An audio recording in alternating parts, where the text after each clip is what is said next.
ژمارەی کوژراوەکان گەیشتۆتە 15 کەس هاوکاتی بەردەوامی پێکدادانەکانی نێوان هێزە سەربازیەکانی هیندستان و خۆپیشاندەرانی کەشمیری هەرچەندە قەدەغەکردنی هاتوچۆش لەم ناوچە مشتومڕ لەسەرەی هیماڵایە سەپێنرا بوو. قەدەغەکردنی هاتوچۆ بە مەبەستی کۆتوبەندکردنی توندوتیژیەکانی دژە هیندستان سەپێنرا بوو پاش کوژرانی سەرکردەیەکی ناسراوی سەرهەڵداوان. هێزە سەربازیەکانی هیندستان لەگەڵ تەقەکردنەکانیاندا گازی فرمێزگڕژێنیشیان بەکارهێناوە بۆ کۆنتڕۆڵکردنی خۆپیشاندەران. پۆلیس دەڵێت تا ئێستا لەم ڕووداوانەدا زیاتر لە 100 کەسی سیڤیل بریندارن.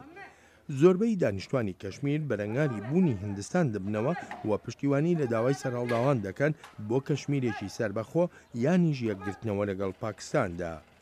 لەم قەیرانەی کەشمیردا تا ئێستا زیاتر لە 68,000 کەس کوژراون.